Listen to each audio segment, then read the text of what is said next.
8절로 12절 말씀입니다. 베드로전서 3장 8절로 12절 말씀.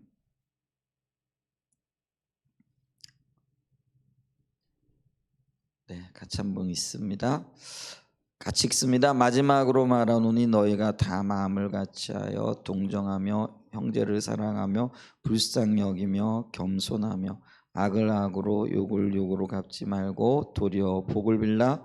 이를 위하여 너희가 부르심을 받았으니 이는 복을 이어받게 하려 하심이라. 그러므로 생명을 사랑하고 좋은 날 보기를 원하는 자는 혀를 금하여 악한 말을 그치며 그 입술로 거짓을 말하지 말고 악에서 떠나 선을 행하고 화평을 구하며 그것을 따르라.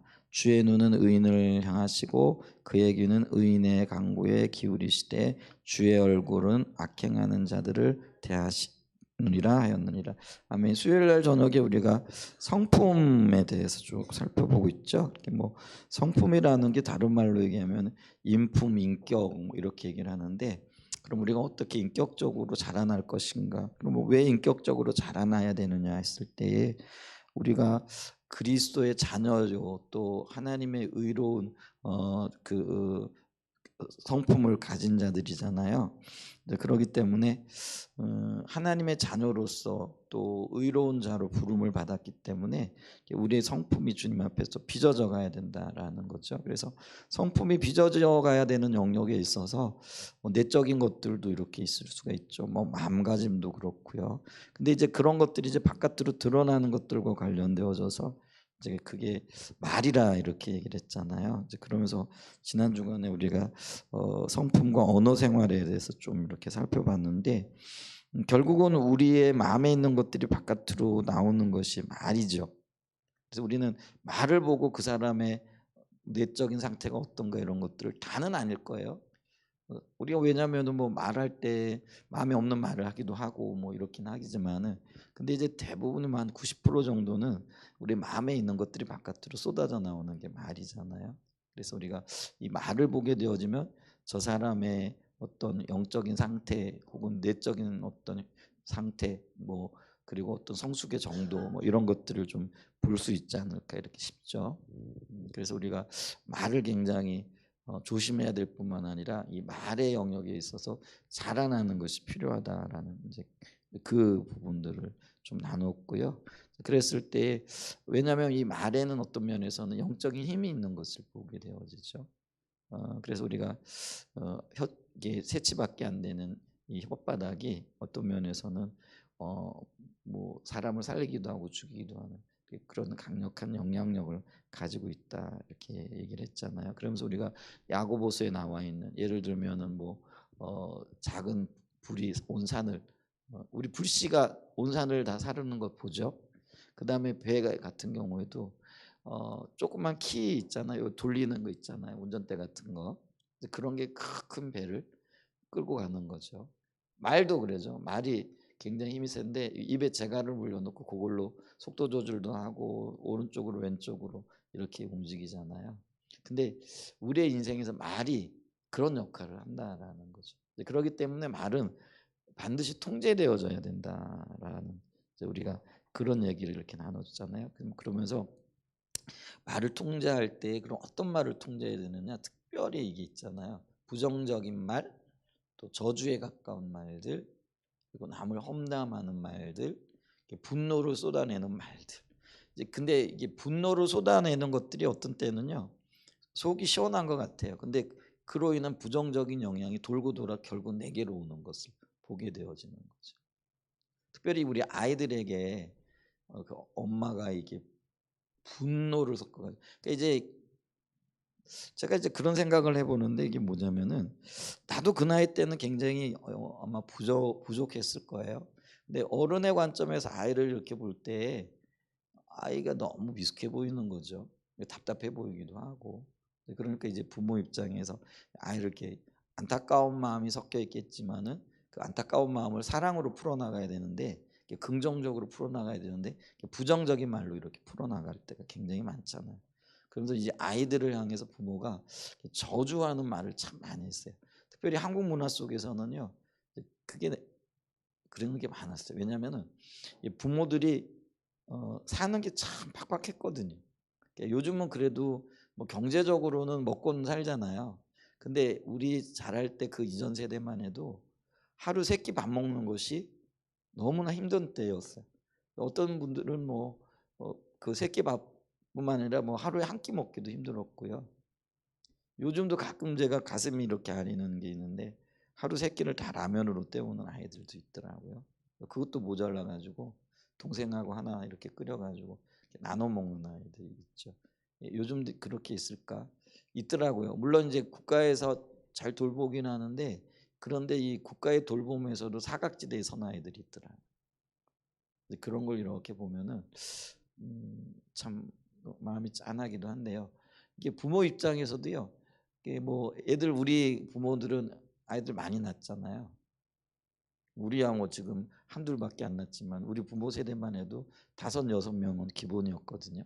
우리도 저희 가정에도 뭐 형제들이 6-7명 됐는데 물론 이제 어릴 때 많이 죽기도 해요. 못 먹기도 하고 뭐 의료 형편이 좋지 않으니까 이제 그런데도 보통 뭐 4-5명은 이렇게 있었잖아요. 근데 그 아이들 그래도 공부시키고 제대로 교육시키겠다라는 그런 생각을 가지고 부모들이 이제 그런 마음이잖아요. 근데 그게 뜻대로 되지 않는 거죠. 그런 너무 힘들고 그러니까 그 힘든 게 아이들에게 약한 존재에게 나오는 거죠. 그래서 막 아이들을 이렇게 야단치고 그럴 때요. 우리 부모님들이 말이 굉장히 셌어요. 지금 보면은 어떻게 저런 말을 요즘 관점에서 보면은요. 이게 인권이니 뭐니 뭐 이렇게 얘기를 하면서 뭐 아이들이 부모를 고소하겠다, 고발하겠다 뭐 이렇게 나올 정도로 아주 심각한 말들을 이렇게 쏟아냈잖아요. 근데 이제 그런 것들이 나중에요 다 부메랑이 돼서 돌아오더라. 음. 뭐 부모가 사랑하지 않는 마음이야 뭐 어디 있었겠습니까만 다 사랑했겠죠. 근데 이제 그 분에 이게 힘든 거 이런 것들이 함께 이렇게 녹아 나오는 거죠. 이제 그러다 보니까 분이 분을 불러오고 뭐 이러다 보니까 말이 험해지고 어떤 때는 저주에 가까운 말들을 이렇게 하고 뭐 이럴 그래서 우리가 그 험한 말들 많이 있잖아요. 욕에 가까운 말들 우리 옛날에 그런 말들 많이 듣고 살았던 것을 이렇게 봅니다. 근데 어 인간관계에 있어서요. 이 말이 통제되어지지 않는 말 이런 말들이요. 관계를 깰 뿐만 아니라 나중에 보면 그게 반드시 부메랑이 되어져서 이렇게 돌아오고 있다라는 것들을 우리가 기억을 해야 됩니다. 그래서 가능하면은 분노의 말 혹은 이 부정적인 말, 사람을 이렇게 뭐라 그럴까요? 이렇게 비난하는 말, 뭐 이런 말들은 우리가 자제를 해야 됩니다. 그게 우리가 해야 될 일 중에 하나다라는 것이죠. 그래서 이 말은 반드시 통제가 되어져야 된다. 그래서 있잖아요. 할 말 안 할 말을 가리고 안 할 말 안 하고 할 말을 그리스도의 사랑을 담아 가지고 하는 게 성숙이에요. 그러니까 말에 실수가 없는 자가 성숙한 자라 온전한 자라 이렇게 얘기를 한다라는 거죠.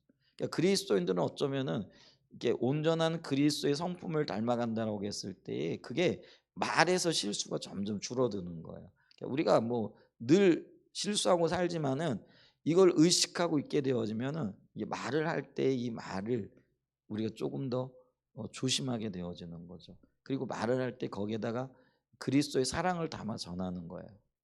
아버지의 마음을 담아 전하는 거죠. 그게 이제 나중에요. 고스란히 또 자기에게 돌아오는 것들을 보게 되어죠. 그건 복이죠. 사랑을 담아 말을 내는데 나중에 그게 그대로 돌아오는 거죠. 이게 복인 것을 이렇게 보게 되어질 때 그래서 우리는 이 말을 잘 통제할 수 있는 능력을 키워야 되는 거죠. 근데 그게 성령의 도우심으로 우리가 말하는 어떤 것들이 얼마나 부정적인가 이런 것들이 선명하게 보여지고 깨달아지게 되어지면 이 말을 하려고 그러다가도 또 이렇게 부정적인 말을 나오다가도 아차 하고 이렇게 입을 다물게 되어지는 거죠. 그게 이제 성령의 능력이죠. 이제 그런 영역에서 우리가 우리 자신을 좀 돌아봐야 된다. 그러면서 우리가 살리는 말을 해야 된다 그랬잖아요. 부정적인 말은 통제를 할 수 있어야 되고 반면에 긍정적이고 살리는 말을 해야 된다라는 거죠. 그래서 가장 아름다운 말 중에 하나가 영을 살리는 말인데요. 그게 이제 복음을 전하는 거예요. 그래서 아름답도다 복음을 전하는 자의 발이여 이렇게 얘기를 하잖아요.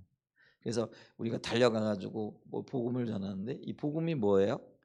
어, 하나님과의 관계를 회복시켜 주는 거잖아요. 그러니까 죽어 있던 하나님과 나와의 관계를, 또 막혀 있던 그 관계들을 뚫어 주는 것, 그게 복음을 전하는 거고, 그 복음의 역할이 바로 그런 일들이 되어진다라는 것들이잖아요. 그래서 우리가 이 복음을 전할 때 죽어 있던 영혼이 살아나고 지쳐 있던 사람들이 이 복음으로 말미암아 새롭게 되어지고, 그래서 이걸 통해서 하나님께서 삶을 아름답게 다시 리뉴얼, 그러니까 새롭게 하시는 역사들이 있게 되어지는 거죠. 참 귀한 일이잖아요. 자, 그랬을 때 우리의 말이 사람을 살리고 있는지, 혹은 오히려 힘들게 하고 어렵게 하고 있는지, 이런 것들을 좀 봐야 된다라는 거죠. 자, 이게 이제 지난 주간에 우리가 좀 살펴봤던 그런 말씀이고요.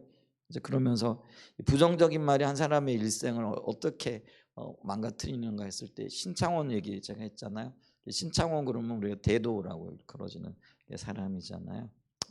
도둑질로 아주 대가죠. 그리고 근데 타로까지 해가지고 세상을 떠들썩게 했던 사람이죠. 근데 이 사람이 이렇게 무너졌던 원인이 어디에 있다고요? 초등학교 때 5학년 때 선생님이, 왜 학교에 그때만 해도 이제 등록금 뭐 육성회비 뭐 이런 거 있잖아요. 근데 농사 짓고 그러니까 가정에 돈 없어요. 현금 없단 말이에요. 그러니까 맨날 못 냈어요. 저도 그랬거든요. 근데 저도 생각나요. 그럼 맨날 번호 불러요.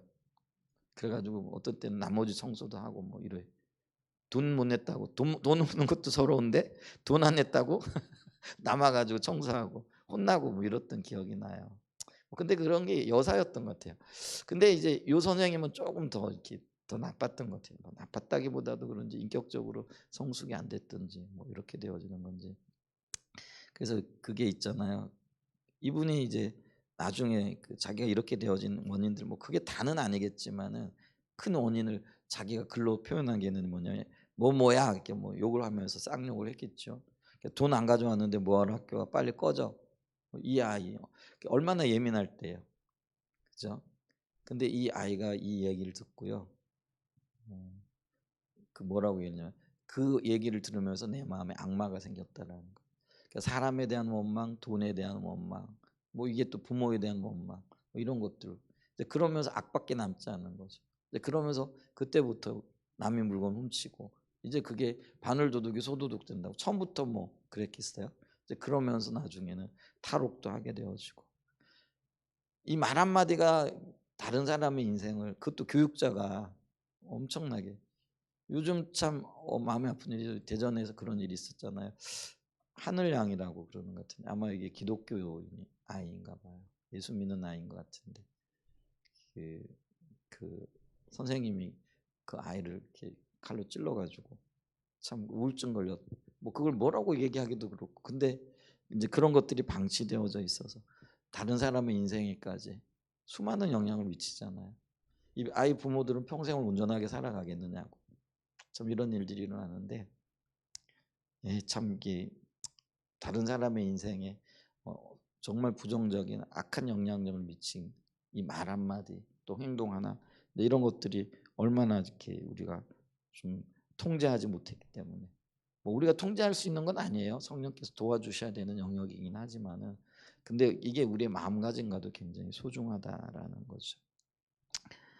근데 어떤 경우에는 한마디 말로 천냥빚 갚고, 또 한마디 말로 사람을 살리고, 뭐 이런 일들은 부지기수로 있겠죠. 부정적인 예만 들어서 그런데 그런 경우들이 있을 수 있다라는 것이죠. 자, 그러면 이제 우리가 우리는 그 거룩한 신부고, 또 하나님의 귀한 자녀들이고, 다른 말로 하면 거룩한 성도들이잖아요. 그러니까 우리가 성도들로서 악한 말을 버리고 다른 사람들을 축복하고 살리는 말을 해야 되는 이유는 뭐냐라는 거죠. 한마디로 말하면 우리가 하나님으로부터 신령한 복을 받은 자들이라는 거죠. 신령한 복을 받았기 때문에 그 신령한 복을 나누어 주는. 그래서 어떤 면에서 보면은 우리의 신분이 좀 특별하다라는 거죠.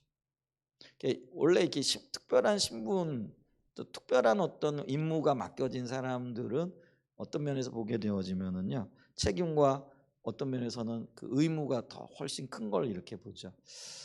요즘 우리 왜 그 장관들 세울 때나 뭐 국무총리도 뭐 그렇고 고위 공직자 세울 때는 청문회 같은 거 하잖아요. 근데 뭐 그 청문회 하는 이유가 뭐예요? 물론 이제 그 일을 수행할 만한 전문적인 지식이나 능력도 필요하겠지만은 이 사람이 맡은 역할이 크기 때문에 그 역할에 따른 책임과 의무도 크기 때문에 이 사람이 성품적으로나 도덕적으로나 윤리적으로나 흠이 없는가 이런 것들을 살피잖아요. 그래서 그게 더 엄격하다라는 거예요.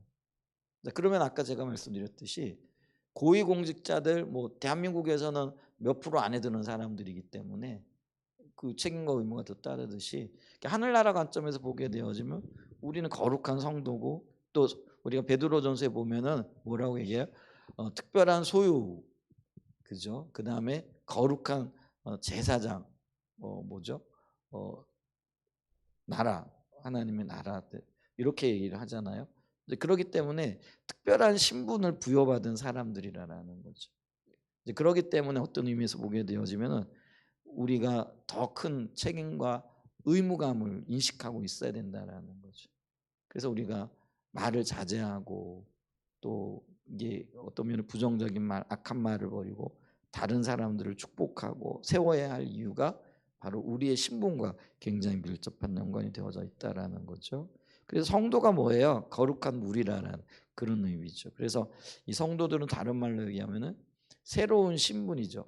하나님 나라 시민으로서 또 하나님의 자녀요 혹은 종으로 부름받은 자들이라는 거죠. 그렇기 때문에 이런 그 특별한 신분을 받은 사람들로서 거룩한 삶에 대한 책임과 의무를 지게끔 되어져 있다라는 거죠. 그렇기 때문에 이런 이것을 이제 오늘 얘기해 보게 되어지면은 뭐라고 얘기를 하고 있느냐면은요. 그 하늘의 신령한 복을 받은 자들이라 이렇게 얘기를 하잖아요. 그래서 하늘의 신령한 복을 받은 사람들은 삶이 세상 사람들과 똑같아서는 안 된다라는 거죠. 뭐 세상 사람들은 자기 욕심껏 하고 싶은 대로 다 말하고 욕하고 뭐 욕심 부리고 뭐 이렇게 말할 수 있다라는 거죠. 그리고 뭐 원수 갚으면서 말할 수 있다라는 거죠. 근데 우리는 안 그렇죠. 우리는 신령한 복을 받은 사람들이기 때문에 내가 받은 신령한 복을 나누어 주면서 살도록 그게 우리의 임무고 그게 우리가 감당해야 될 사명이고 사역이라는 것들을 기억해야 된다라는 거죠. 그러면서 우리가 기억해야 될 것은 우리가 그 하나님 안에서 우리가 받은 복들이 더 지속되어지기를 원한다라고 한다면은 먼저 우리의 입술에 그 하나님께서 그 거룩한 입술을 가지고 하나님의 백성들답게 우리의 입술을 거룩하게 사용해야 되고 또 우리에게 주어진 책임과 의무를 다해야 된다라는 것들을 우리가 기억해야 된다라는 거죠. 그래서 우리가 오늘 말씀에도 보게 되어지면은 여기 이게 말과 관련되어져 있는 물론 그리스도인의 어떤 그 삶을 얘기를 하면서요.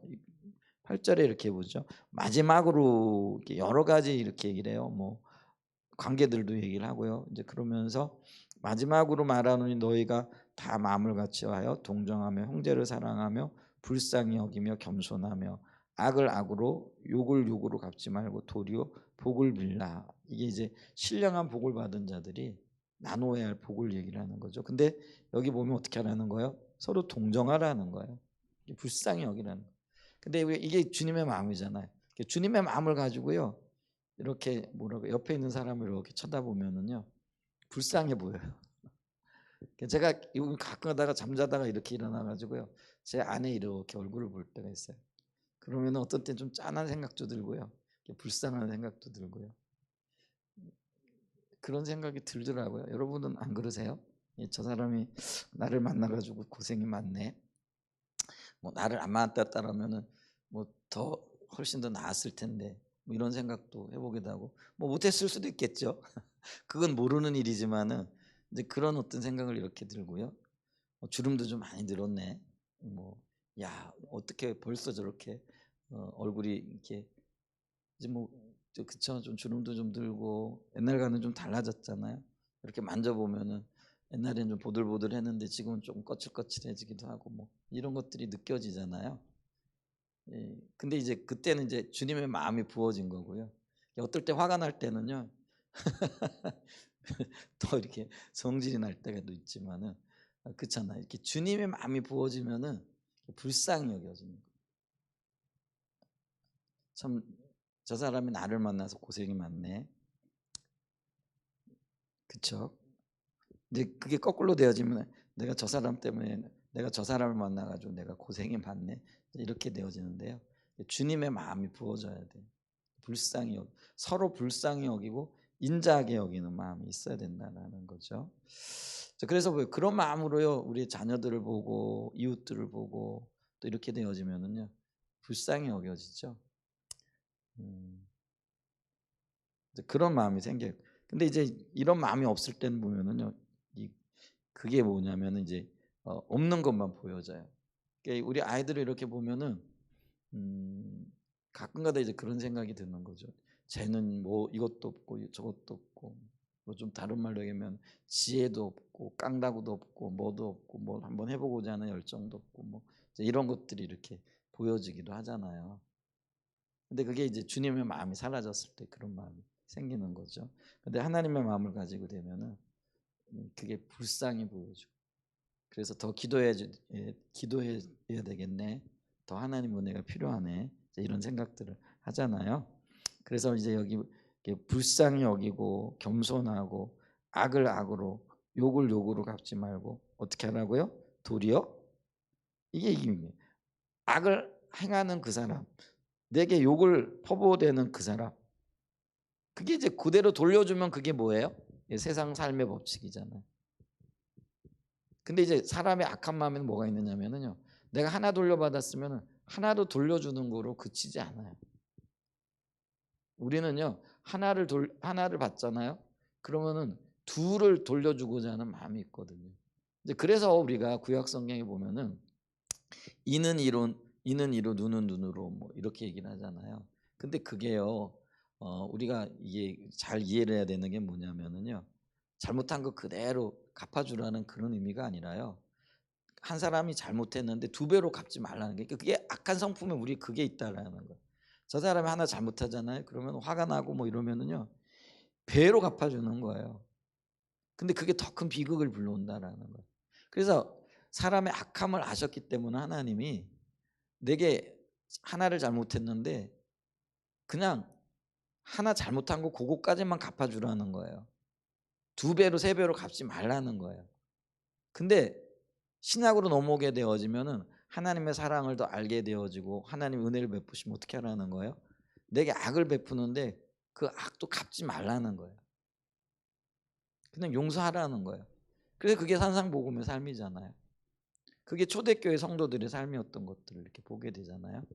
그래서 네가 누가 오른편 뺨 치면 왼편 돌려대고 겉옷 달라 그러면 속옷 주고 오리 가자 그러면 심리 가고 이게 이제 그 거룩한 신분으로 새롭게 태어난 하나님의 백성들이 취해야 할 행동이라는 거죠. 근데 이제 그런 것과 관련되어져서 가장 두드러지게 나타나는 게 뭐라고요? 언어가 되어진다는 거죠. 그래서 이를 위하여 복을 빌어라. 그러면서 이를 위하여 너희가 부름을 받았느니 이것 때문에 너희가 택함 받았고 이것 때문에 너희가 하나님의 자녀가 되어졌고 이것 때문에 거룩한 신분을 부여받은 자들이 되었다라는 거죠. 그러면서 그게 결국은 나에게 손해가 아닌 게 뭐냐면 내가 이렇게 할 때에 어떻게 된다고요? 복의 복을 이어받게 되어질 거라는 거예요. 그게 복이라는 거예요. 우리 그걸 기억해야 되고요. 자, 그러면서 이제 10절에 그러므로 생명을 사랑하고 좋은 날 보기를 원하는 자들. 이 생명이 뭐겠어요? 뭐 영생을 얘기하기도 하겠지만은 하나님이 우리와 함께 하시는 거예요. 그러니까 이걸 사모하는 자들, 또 그런 삶 가운데 있는 자들은 또 하나님이 함께 하심으로 뭐 그 어떤 의미에서 보게 되어지면은 하나님 우리와 함께 하심으로 승리하는 또 하나님의 기름 부음 가운데 또 임재 가운데 늘 기쁨과 충만한 은혜가 있는 그런 날 이런 날을 누리기를 원하는 자들은 뭘 하라는 거예요? 여기 이제 보면은 혀를 금하여 악한 말을 그치며 그 입술로 거짓을 말하지 말고 또 11절에 보면은 악에서 떠나 선을 행하고 화평을 구하며 그것을 따르라 이렇게 얘기를 한다라는 거죠. 근데 이런 것들이 우리의 말과 굉장히 밀접한 연관이 있게 되어진다라는 거죠. 그래서 우리가 지난주에도 온전한 사람이 어떤 사람이냐, 죄 안 짓는 사람이 온전한 사람이 아니고요. 성품적인 성숙을 이루어가는 사람이 온전한 사람이라는 거죠. 근데 그게 이게 인격적으로 성장한다라는 말인데, 인격적으로 성장한다라는 그 인격이 겉으로 표현되어지는 게 말이라는 거죠. 그래서 말에 실수가 없으면 그 사람은 성품적으로 온전한 사람이다 이렇게 얘기를 한다는 거죠. 그래서 우리가 이 말의 영역에 있어서 온전한 사람이 되어지도록 은혜를 구하고 또 그렇게 변화되어져야 되고 또 성숙해 나가야 된다라는 거죠. 자, 그러면 이제 우리가 이렇게 말과 또 말이 나타나는 게 행동이잖아요. 우리가 우리의 이런 말 또 우리의 행동이 나타나는 것에 대해서 주님은 어떤 반응을 보이시느냐라는 거죠. 12절에 보세요. 자, 주의 눈은 같이 한번 읽어볼까요? 주의 눈은 의인을 향하시고 그의 귀는 의인의 간구에 기울이시되 주의 얼굴은 악행하는 자를 대하시느니라 하였느니라. 다른 말로 얘기하면은요, 주님이 듣고 계시고 보고 계시고, 그러니까 우리 예전에 제가요, 그 옛날에 왜 이렇게 이상한 눈 가운데 왜 사진 찍어가지고 왜 예수님 얼굴 나오는 거 그거 아세요? 거기 예수님 얼굴 보이세요? 그 왜 사진 찍어놓은 거 있잖아요. 우리 주님은 모든 식사 때마다 듣는 이시오 해가지고 그 눈밭을 찍었는데 거기 예수님 얼굴 나오는. 근데 그냥 보면 이게 도대체 뭔가 아무리 봐도 잘 모르잖아요. 근데 거기에 예수님 얼굴이 들어가 있거든요. 제가 그게요, 저기 예수님 얼굴이 있다고 그러는데 제가 군대 갔을 때 헌혈 막사라고, 저는 예비군 부대에서 근무를 했기 때문에 예비군들이 이제 매번 이제 훈련을 받으러 오니까 그때는 이제 제일 많이 헌혈을 하는 때가 언제냐면은 예비군들이 훈련 들어왔을 때요. 왜냐하면은 헌혈을 하게 되면 한나절 쉬게 해주거든요. 일찍 보내줘요. 그러니까 이제 저기 예비군들은요, 군복 입고 들어오는 게 너무 싫은 거예요. 어쩌하든지 빨리 군대 밖으로 나가고 싶은 거예요. 그래가지고 헌혈을 하게 되어지면은 그때 빵 하나 하고 우유 하나 하고 주고 그리고 빨리 돌려보내요. 그러니까 한나절 훈련 안 받고 가는 거예요. 그러니까 훈련 안 받으려고요, 줄 서가지고 그때 헌혈을 했거든요. 그걸 이제 헌혈 막사라 그래요. 한 번에 막 한 50명씩 대한적 십자사에 와가지고, 그때는 뭐 인구도 많고 제가 군대 있을 때는 이제 그랬으니까. 근데 이제 어느 날 거길 가봤는데 이제 그게 이렇게 붙어 있는데, 근데 저게 예수님 얼굴이라고 그러는데 아무리 봐도 예수님 얼굴이 안 보이는 거예요. 그래서 몇 날 며칠을 봤어요. 근데 어느 날 토요일 날 빈막사에 들어가가지고 저게 예수님 얼굴이라는데 도대체 뭐가 보이나, 이래 뜯어보고 저래 뜯어보고, 그런데 어느 순간에 거기 예수님의 얼굴이 보이더라고. 아주 선명하게 보이더라고. 참 신기하더라고. 그 예수님 얼굴이에요.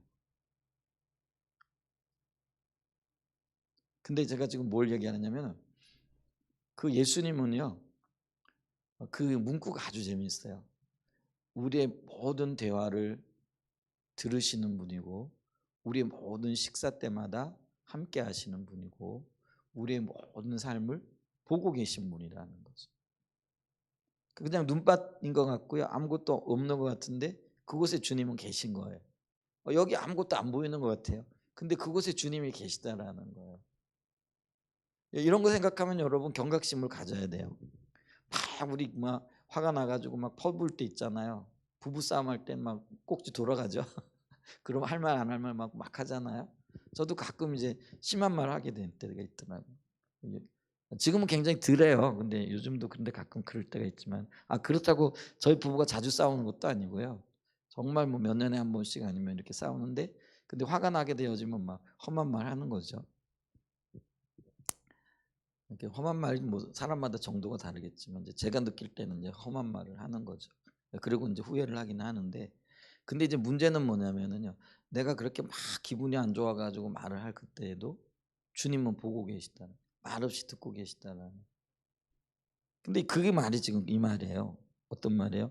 주의 눈은 의인을 향하시고 그의 귀는 의인의 강구에 기울이시되 그의 얼굴은 악행하는 자들을 대하시니라. 이게 주님의 정확한 성경적인 의미라는 거죠. 듣고 계시다라는. 근데 우리가요, 애들만 들어도요, 부부싸움 하다가도요, 문 잠그고 애들 나가라 그러고 따로 피하잖아요. 그잖아요. 그죠? 애들 있는데 막 싸우세요? 그러진 않잖아요. 뭐 애들 있으면 싸우다가도 기분 가라앉히고 좀 그렇게 하잖아요. 조그만 아이가 쳐다봐도 우리가 그렇게 하는데, 근데 하나님이 쳐다보고 계시다라는, 오히려 귀를 기울이고 계시다라는, 제가 무슨 말을 하는지, 제가 어떤 행동을 하는지 이걸 보고 계시다라는 거예요. 이거 생각하면은요, 우리 조금 더 조심해야 된다라는 거예요. 아멘. 그래서 우리가 그 올바른 신앙은요, 주님이 지금 나와 함께하고 계시다, 그걸 깊이 인식해야 돼요. 그게 바른 신앙이에요. 그러면서 우리 자신을 좀 주님 앞에서 다듬어 가야 될 필요가 있다는 거죠. 그래서 이제 그런 영역에서 은혜를 구해야 되고요. 또 그런 게 비춰지면은요, 빨리 회개해죠. 그리고 우리가 회개할 때 주님은 우리의 모든 허물을 들으시고 또 십자가의 공로로 우리의 모든 허물을 사하시겠다고 약속하셨으니까 그런 것들을 빨리 회개해야 돼. 빨리 회개될 이유가 뭐예요? 영향력이 빨리 끊어지게끔. 여러분, 우리 말이요, 없어지는 것 같지만 안 없어지거든요. 돌고 돌고 돈다니까요. 그래서 그거를 빨리 해결하게 되어질 때 그 말의 영향력들이 끊어지고 또 그 순간에 우리의 감정의 어떤 영향력들이 끊어지고요. 주님이 오셔서 통치하시게 되어진다라는 것이죠. 그래서 우리는 주님이 우리를 지켜보고 계시다라는 사실과 또 우리의 부르짖음에 귀를 기울이는 사실과 또 우리가 말하는 모든 것들을 듣고 계신다는 사실과, 반면에 또 이게 좋은 게 있어요. 하나님이 악을 행하는 자들을 그냥 내버려 두지 않는다라는 거죠. 그 믿음을 가지고 악을 행하는 자들, 내가 원수 갚으려고 하지 말고 하나님께 맡기고, 그래서 우리가 언제나 하나님 앞에 산다는 생각으로 거룩한 경외감과 두려움을 가지고 사는 것들이 필요하다는, 그럴 때 우리 언어 생활이 좀 달라질 수도 있을 거다라는 거죠. 자, 그러면은 우리가 이 우리의 언어 생활을 어디에서부터 변화시켜 나가야 되느냐? 가장 가까운 사람들로부터. 근데 우리는 일반적으로 뭐예요? 가장 편한 사람들에게 함부로 말하잖아요. 누가 제일 편하세요? 우리 이 집사님은 누가 제일 편하세요? 편한 사람이 없어요? 유 집사님 누가 제일 편하세요? 아, 예. 남편이 제일 편하세요? 사실 그렇게 돼야 되죠. 자식들 편하죠, 물론. 근데 우리 그 성경적인 관점에서는요, 남편이 제일 편안해야 돼요. 그래서 무슨 말이든지 할 수 있어야 되잖아요. 근데 그게 이제 어떤 면에서 성숙해 나가는 영역인데, 근데 이 편한 사람들에게 사실은요, 우리가 가장 어떤 면에서는요, 이렇게 복의 말을 전할 수 있어야 되고, 또 이게 편한 관계 속에서 하나님의 어떤 그런 생명을 나눌 수 있어야 되잖아요. 근데 우리는요, 어떤 면에서는요, 가장 편한 사람에게 가장 독한 말들을 쏟아놓을 때가 많거든요. 그러니까 이제 자녀들에게 막 독한 말을 쏟아놓기 편하기 때문에 그렇긴 해요. 근데 이제 우리 자녀들이 편해서 우리가 독한 말을 쏟아내는데, 근데 한편으로는 그 독한 말을 받아들이는 우리의 자녀들은 굉장히 연약한 그릇이라는 거예요. 그러니까 우리보다 더 연약한 그릇인 거죠. 왜냐하면 아이들은 아직 자라나지 않았거든요. 근데 많은 사람들이 남편과의 편안함보다는 자녀들을 더 편안하게 느끼다 보니까 그 자녀들에게 그냥 더 많은 말들을 쏟아내는 경우들이 있더라는 거죠. 근데 그거 조심해야 돼. 그리고 편안하게 느끼고 또 가까운 사람들일수록 더 거룩한 말, 또 축복의 말, 또 하나님의 생명의 말을 이렇게 전해 나가야 된다라는 것들이죠.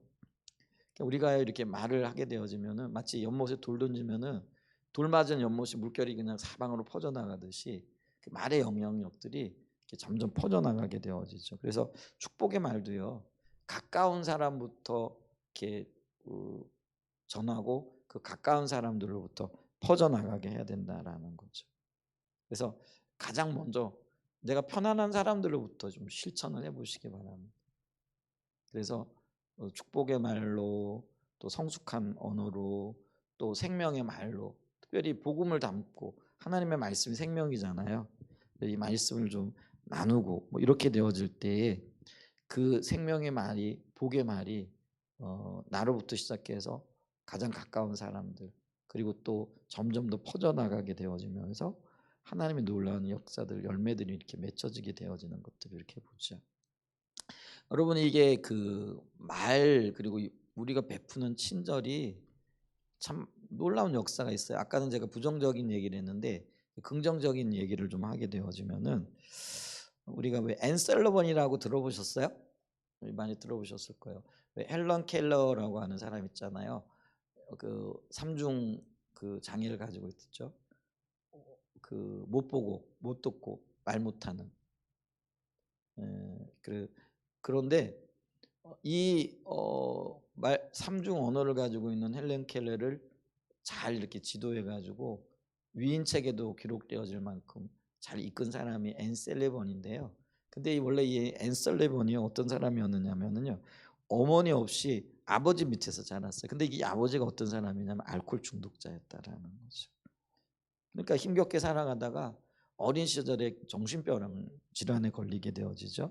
그래서 나중에는 시력을 잃어버려요. 시력이 본인이 잃어버리게 되어지고요.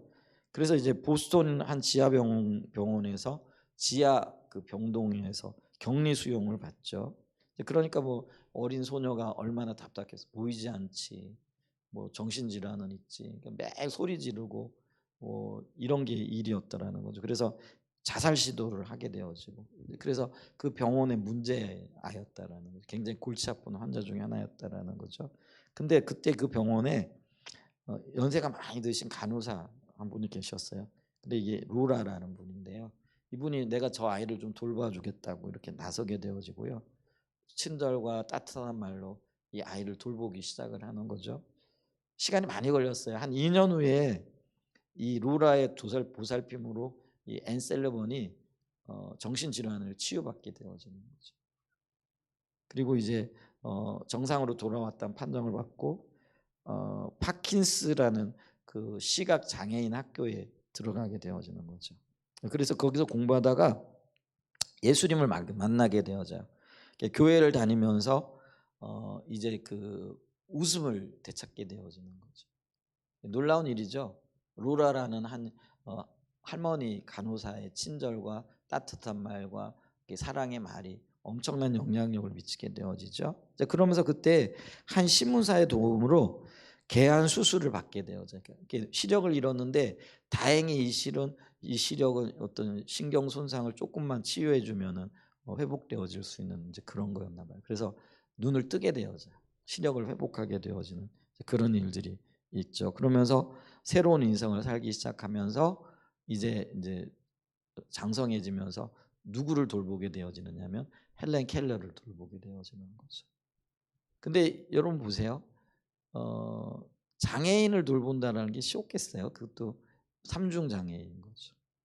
저희 아버님이 장애를 가지고 있어요. 말 못하는 분이었어요. 그러니까 듣질 못하니까 말을 못하는 거죠. 그러니까 이중 장애라고 할 수 있겠죠. 장애인 한 사람하고 살아가는 게 이게 혈육인데도 힘들더라고요. 물론 뭐 그게 굉장히 힘든 거죠. 그 한 사람의 영향력이 굉장히 온 가정에 영향력을 미쳤던 것들을 제가 경험을 하게 되어지는데요. 근데 삼중 장애를 가지고 있어요. 뭐 훨씬 더 심했겠죠. 근데 평생 그를 돌보면서 그가 정말 하나님의 훌륭한 사람으로 살아갈 수 있도록 이렇게 인도하는 거죠. 근데 이게 누구로부터 출발했다고요? 그 늙은 간호사 한 분. 만약에 누군가가 친절을 베풀지 않고 따뜻한 말과 또 그 주님의 사랑을 전해주지 않았다면은 이 앤 설리번도요 아마 자살을 했을 거예요. 그죠? 그런 어떤 근데 그의 인생이 놀랍게 변했고 다른 사람들에게도 아주 큰 영향력을 미치는 사람이 되어지는.